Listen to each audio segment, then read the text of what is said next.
Hello and welcome back to the Helmet Head podcast. Now I'm doing this a little bit different because if you're watching this on YouTube, I'm actually out on a ride and I thought I'd film it like this to make a nice change.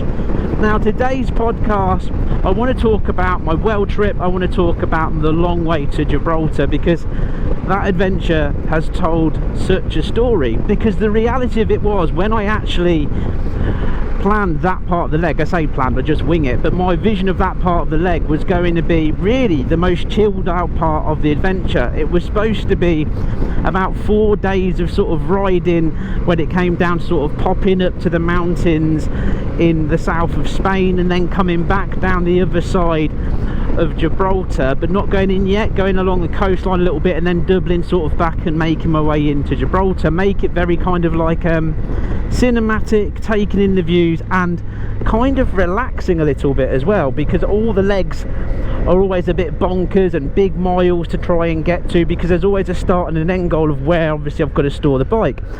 And picking such a place this time round where it was really only a day's ride from Faro to Gibraltar, it gave me some days to play. So I thought, well, we'll see how this pans out. Every single vlog, every adventure, because I don't properly plan it, as I said, I wing it, they end up having their own little stories, and I thought, well, this would be quite interesting, quite touristy but relaxed, and try and get some real cinematic footage, maybe visit some places that no one's ever heard of, or get lost in the mountains, or maybe even take a trail.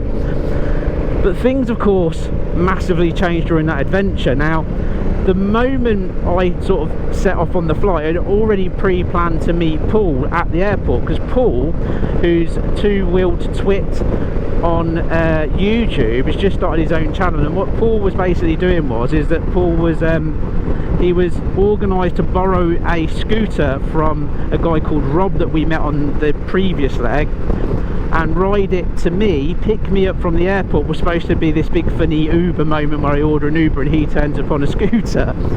He was supposed to meet me there and give me a lift to the hotel. Now the hotels are quite expensive near the airport, and because we're both obviously quite low on cash and I've got so much I've got to pay for, and obviously I've got Africa to start saving up for, plus I'm about to go on my own normal family holiday, taking a couple of weeks off of actual filming on YouTube and spending some quality time with them, because obviously part of my whole goal of the world adventure is to be able to do a full-time job, travel the world on my motorcycle and be able to look after and be with my amazing family. And this is my 2 weeks of the summer holidays I take off, and we just have an amazing family time. Anyway, so going back to, we were trying to keep it a little bit cheap, so we booked a hotel that looked ropey-ish but okay, but in the town, so we could get something to eat or go and get a beer. And it worked out being, I can't remember the price now, so we'll just round it up and say £100, so 50 quid each. Not too bad for a sort of town, you know, place that's quite expensive like Faro to stay.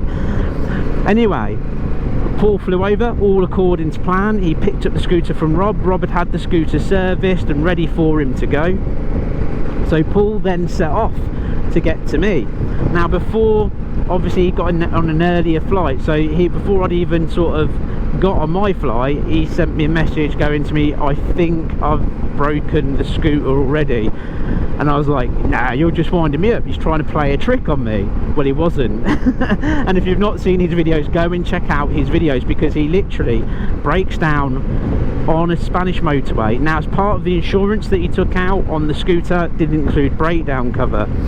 So Paul's broken down in like 38 degrees heat, no water, on a Spanish motorway, and the first thing he does, he messages me because he needs a man hug. Unfortunately, I think at this point I was just getting to his house, where his daughter, who's a patron of the Helmet Head channel as well, was giving me a lift to the airport. And I'm thinking, oh no, and he really is broken down. At this point it all becomes clear, so I'm like going, oh, what are you going to do? Anyway, the police arrive on him and then he ends up having to get like basically a police organise him a tow. It costs him, I can't remember again, but I think it's about 130 euros or 170 euros, and that's just off the motorway into the nearest sort of village town. Anyway, the guy turns up, tows him to a garage. The mechanic works out that basically, I think it's the cam rod I might be saying this wrong, has snapped and it's just a kaput engine. So Paul's like, I don't know what to do. Then he's trying to organise what he's going to do, and I'm just like saying to him, look, you have to try and hire somewhere, blah blah blah. So he ends up getting on a train going to Seville, I believe, to end up hiring a scooter. Now the point of it was it was supposed to save him a load of beanage, a load of money, but what really happened was it cost him a load more. So he hired a scooter for something like 68, 70 euros for like 3 days. So basically he could have hired one, say, for less than 100 and had all the cover and everything sorted. Unfortunately that didn't happen, and I get why. See, when he's come and pick me up in Faro, we could run all the way back into Gibraltar together. We would have done the entire adventure together, so I'm absolutely gutted. So anyway, I arrive obviously, and I end up having to get an actual Uber to get to the hotel and stay in this hotel that ended up costing me more. It would have cost me to stay in a reasonably nice hotel I could have walked to from the airport. But the thing about my adventures, the thing that I absolutely love about my adventures is that they are always winging it. 11 out of 10. Things go wrong. If you don't really plan, things go wrong. You find a way of getting it fixed, and every single episode that's what we've done. So Paul managed to hire that. My bike's running well. I got told I need to replace the wheel in the future though from the Honda garage when I picked up my bike from Faro. So the next day I wake up, go pick the bike up, I end up getting there thinking the bike's all ready to go, the emails have been exchanged, I think I'm going to turn up. They open at 9 o'clock, I pick my bike up, I go straight back out on the road, and I'll meet Paul at this point over the border in Spain at a cafe. I get to the Honda dealership, my bike, first of all, no one's there on time, everyone turns up late. Then they arrive, and I'm trying to remember what Hugo, the guy I dealt with, looks like, because obviously there's a lot of people there, a lot of staff. Anyway, I sort of go up to the counter when I finally get asked basically, am I okay, or what do I want, whatever he said in Spanish, and I sort of pointed to the bike collect, and he just went, oh, and pointed towards the sales area, and that was that. So I was like, right, okay. So I sort of walked around, eventually bumped into Hugo, and I was like, oh, I need my I was like, I need you to pick up my bike. And he was like, oh, yeah, and he started talking to me and said, yeah, it's all ready to go, it's all perfect. So then I go to the counter. Another 20 minutes must have gone by at this point. So I go up to the counter, I end up paying for the bike. The bike's wheeled outside. The time I've finished sorting out the payment and collecting everything I need to collect, and I had a little cheeky, no, I didn't have a coffee at that point. They went in the bike back. No, the guy comes up to me and asks me for the keys, and I'm thinking, you've just given them to me. So I give him the keys back. He wheels it back in. Nobody tells me what's going on, and I'm standing there for ages. So another half an hour, say, goes by. Hugo comes out and goes, hello, where's your bike? What's going on? I went, you tell me. I was like, nobody other than him in that whole dealership spoke English, and nobody told me what was going on. So he goes back out, comes back, and he goes, he says there's a slight air leak from the valve, what must have been the reason why the tyre was getting flat last time. He goes, so we replaced it to make sure it's perfect. What I was a bit shocked by, because I thought if you put it into a dealer, they do the tyre, they do the valve anyway. I might be wrong, but I'm pretty sure how that works. Anyway, so another load of time goes by. I have a coffee with Hugo. I'm quite chill because I'm there, but I'm desperate to get on the road. I've travelled a long way. I know I've got to then do something like 100 kilometres or whatever it is to meet Paul. So I get back on the road, and oh wow, did it feel good to be on Ashworth. Ashworth felt absolutely incredible, amazing. I was like in love straight away again. It's like falling back in love time and time again. It's just incredible. So then I set off on my adventure. Now from there I met Paul, that you would have seen on the videos, had a coffee. We kind of had a moment of being like, at least we've made it, forget all the hassle and all the stuff, because that's how you just got to deal with things in life. Just laugh about it and go, do you know what, we actually made it, let's get on the road. So then we head off, and we head off into the mountains. And one of my big plans, we basically headed off, stayed in a nice place, got there a decent time, etc, etc. One of my plans next day was to go and capture, this is the best bit, was it the same day? I'm getting confused. Either way, was to go and capture something pretty, like a massive reservoir, lake, hopefully waterfalls, bit of mountains. So I picked somewhere that looked huge on the map, huge, and it looked mountainy, because it had all the mountainy stuff on the stuff on Google Maps. And I'm going to pick the edge of the road, and then we'll find somewhere to pull over, and I'm going to catch this amazing footage. So we set off. It's getting hotter. It's about 40 degrees, sweltering hot. We set off, and we go down all these lovely roads, and it's getting amazing. And got this massive mountain road where I got my thumbnail and things for the video from. We go up,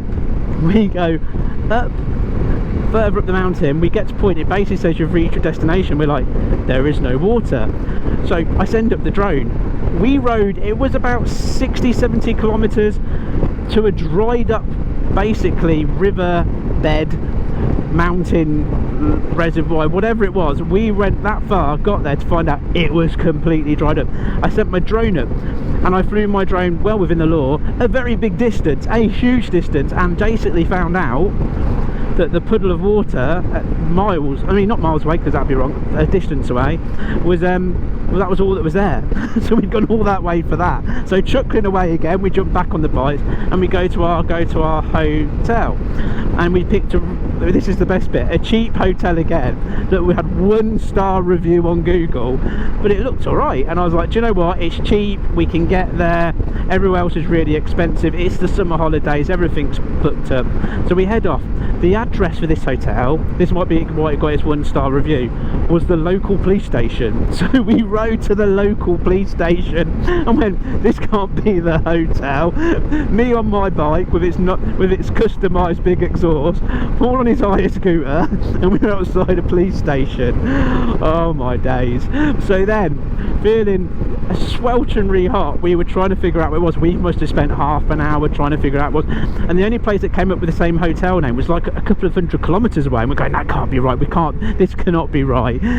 Anyway, it turned out that it was just down a hill, and it's the name of a restaurant, it's slightly different, but it was the place, and we managed literally to ride down there, see the picture, match it up, and we found the place. And the room was fantastic, echoey but massive and fantastic, and I think it cost like 40 quid. And it had a restaurant downstairs, and we had, this is the funny thing, went down to the restaurant, put our stuff in, Paul got a shower, I moved all the footage across because I don't have time to have a shower because I've got to move all the stuff across. Anyway, we go down and I switch my camera off at these are the points where I go, I've done the riding, I've done the filming, this is my time, once I've moved the footage, to have a beer, chill out, do a little bit on social media in regards to Facebook and the Instagram page, and then I just kind of enjoy the evening, have a few beers, get a good night's sleep, or chat to Paul and drink wine and get absolutely gazeboed. So anyway, we go down for a meal, and I quite like fish, but I hate fish with bones in, so I tend to abroad instantly go, what I'm going to do, I'm going to order meat. But I went, no, I'm going to experiment this time, I'm going to go for it, I'm going to have salmon, because salmon doesn't come, it's not the whole salmon, is it? It's going to come all lovely and done, thinking this will be fantastic. Now the menu that we were given though was in Spanish, there was no English, no waitress spoke any English, the hotel guy that ran the place didn't speak any English whatsoever at all. So I use Google Translate. I select down the lines, looking at the Google Translate, you take a picture and it basically translates it. I go 1, 2, 3 lines, right, that's the salmon. So I point and she just goes, I went, salmon, this one please too, because Paul wanted the same as me, lovely salmon, we were excited. We ordered it, feeling quite chuffed, thinking, yeah, that's not a bad price either. Ordered a couple of beers, out comes grilled squid, and I mean literally an entire squid on a plate. I had a massive one, Paul had half a size being a peasant. I had to swap. I looked and went, first of all, that does not look appetising, that looks disgusting, and most of all I was like, I'm not going to be able to eat much of that, it just looks slimy. So I swapped over Paul, I had about 4 or 5 mouthfuls, I was done. I mean, it was tasty but very, very salty, and there was no bones, it was just squidgy, salty, fishy. What probably sounds nice to some people. So I ate 4 or 5 mouthfuls. Paul consumed all of the one that was double the size and the rest of my plate and loved it, but it still reminded me the entire rest of the trip that I'm never ordering his food again, because we literally just got a squid, some lettuce and 1 slice of tomato, no frits, no nothing. Anyway, that was that day. So I think from there, the next day we decide to then have to look at dropping off Paul's scooter. So we go to Seville, I hope I'm saying that right, drop off Paul's scooter with the aim to make it to Gibraltar. So that was just a mission right from the beginning. We got up, we got near the place, we stopped and had a coffee because nowhere did breakfast of any of the hotels that we looked at. We then got the scooter back, and then I was supposed to meet Paul at the entrance to the hire place, what was next to the train station, and it turns out there's more than one. So I stood in the wrong place for about 15 minutes going, well, I think Paul should have made it by now, it wasn't very far, thinking I'd gone the long way round on my bike. Rang him up, he went, where are you? I was like, well, I'm at car park 3. So he sent me his tracker, and he's at car park two, I think, that was a completely the opposite side of the train station. That's one way, so I have to go out, go around, come back. I pull up, I see Paul getting into the hire van in the car park. I thought he glanced at me but looked like he was on a mission, thinking he'll come out the car park and then he'll give me a ring. So I I stood there for a little while. He bogs off in the van. He hasn't seen me. He's got his headset that he's got to get going, he's got to get out of there. He's worrying about driving, especially the van, especially just getting in and getting out of the city. So off he goes. So I ring him up going, Paul, where are you going? He goes, oh, use my live location. I was like, I can't do that when I'm riding the bike because I can't zoom in and zoom out and follow it. I went, just head out of here, go towards Gibraltar, first services, mate, we'll stop, we'll regroup there. So we're setting off. It's 41, 42 degrees. I am sweating at this point, absolutely sweating. I just get out of the city because it is mayhem. I get out, first services, I'm completely zoned out on just, I want to get off the bike, completely ignore the services until I see them on my right and see the Paul in his van. I went, oh, I've just missed him. Anyway, we met up at the next services, I learnt a big trick, got there. The bottle of water I had in my bag was absolutely like soakingly, well, not soaking, it was warm. It was warm because it's inside a boot on the side that works great except for when it's really sunny. I poured that all over myself. Very sexy scene, by the way, on the video. Road, it cooled me down loads, cooled me down incredibly. So we rode, I got into Gibraltar, I got a Lord's welcome brass band. There was hundreds, actually let's say thousands of people waiting for me to arrive. Then we get into Gibraltar. Now this is the nice surprise. When I get into Gibraltar, the place I'd booked was a boat to stay. And a boat, and again it was probably the cheapest option. But when we get there, I'm carrying all of my stuff. We get to the like marina that's like called Ocean Village. It's got loads of shops. I'd walked really far along this bit to find this entrance. That we went to the wrong entrance about 5 times and then found the right entrance. And it's locked to get onto the marina. So we're standing there like plonkers. So I rang the bloke. And he answered the phone, who owns the boat, and he said, oh, his wife's just gone to the Indian, she'll be back. He goes, you'll recognise her, she'll be along any second. She's wearing the red dress with ginormous boobies.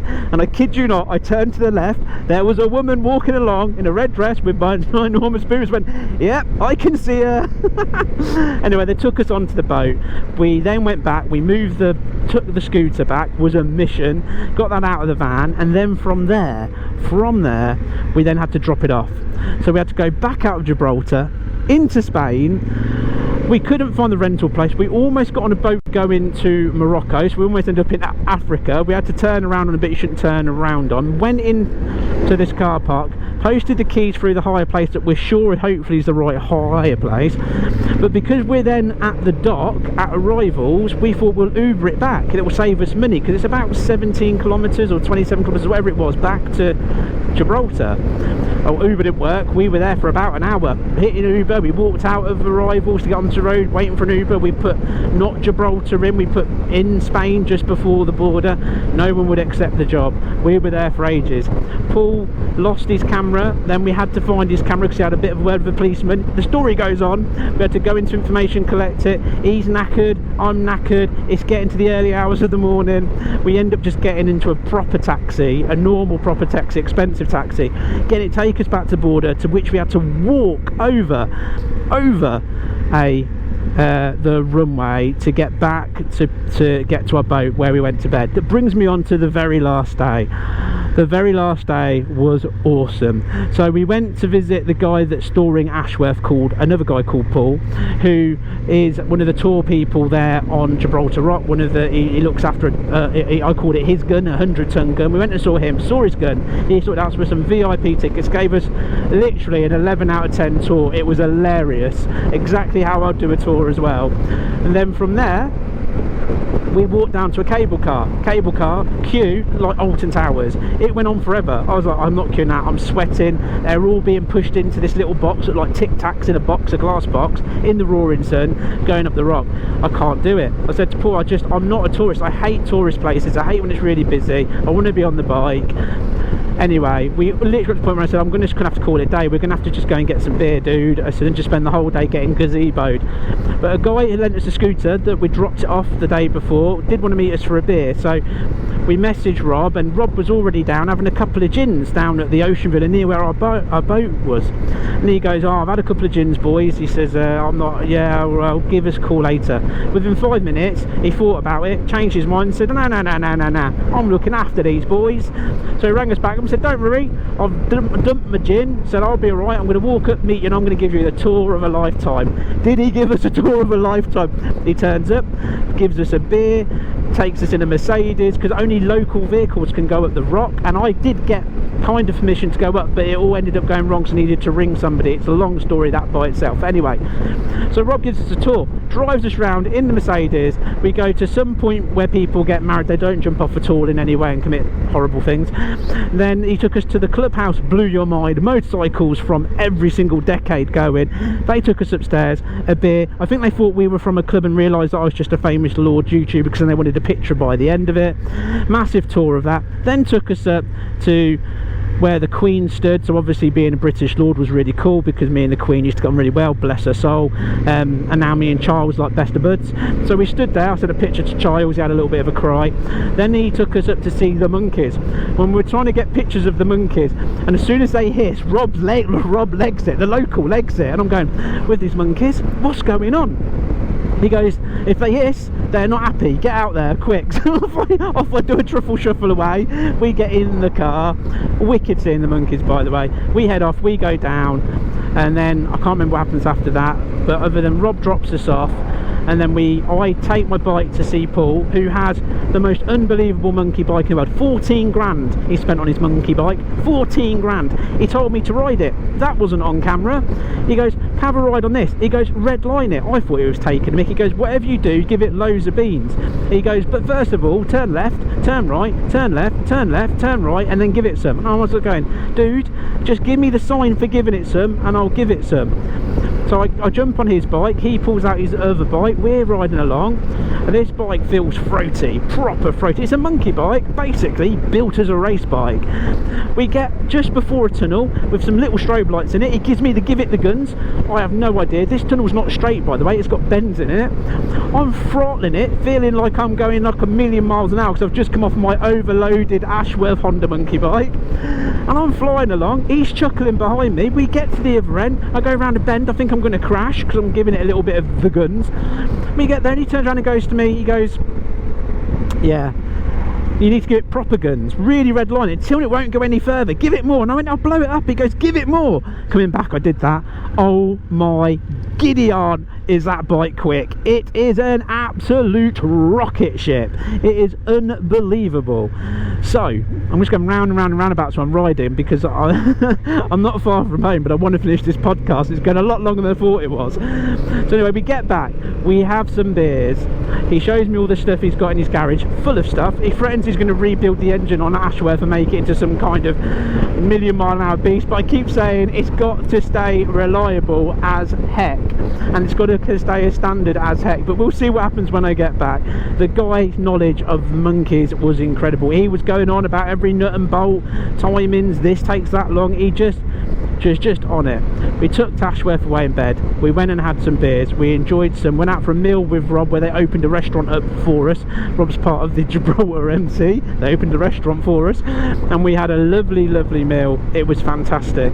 Then I get on the plane and come home. Now this is the thing, I have a few days of, I edit like mad. As soon as I get home I am just on editing, and then I have a few days of, I love being home, but I also miss my bike.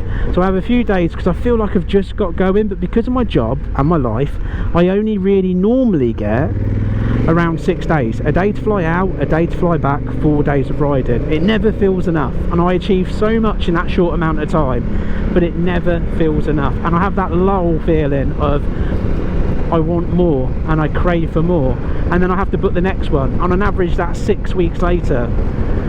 But right now what I'm waiting for is October the 3rd, what's basically just under 2 months, because of, again, family holidays and some holidays, where I fly back out and I ride Morocco, Africa. I ride until the road ends and the desert starts, and that's a leg I've got looking for. I've got excited, I've got to look forward to, and that is going to take me start to finish 10 days.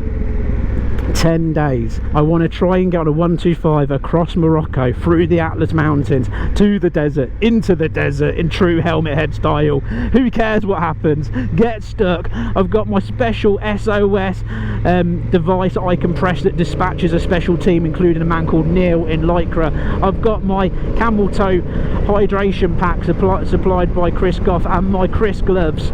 I'm set for this. The adventure's going to be absolutely awesome, and that's what I'm building towards now. In the meantime though, if you're a fan of the Helmet Head channel, if you enjoy the things that I do, there is a Helmet Head festival, the first of its type, North Yorkshire, called Peerley's Barn. It's all on the Facebook page, it's all over my social media. Click on it. It's £30 to get in. That's standard general admission. That gets you camping, that gets you the ride out, and that obviously includes the music at night. There is a pizza place there, you can get food, you don't even have to bring your own food. There is a bar, you can buy beer. It's going to be the first ever Helmet Head festival, and this is going to be history for me in the making, because every year we're going to grow it bigger and bigger. But if you want to be part of my history, be part of the first ever Helmet Head festival, join me on the 30th of September and we'll make this epic. We'll have an unbelievable ride out, around an hour. We're going to come back, we're going to party the night away. I'm going to spend some time with as many people as I possibly can. It's going to be absolutely epic. And by the way, I do have a VIP area, so no trying to sneak in and take pictures of me naked and send them on the internet. Right, I'm going to leave this podcast right here. Thank you so much for listening and watching if you're watching it on YouTube. It's epic. I love this channel. I think you're all awesome, and thank you for supporting me. If you haven't, please subscribe and a thumbs up, and I'll see you in the next one. Bye bye for now.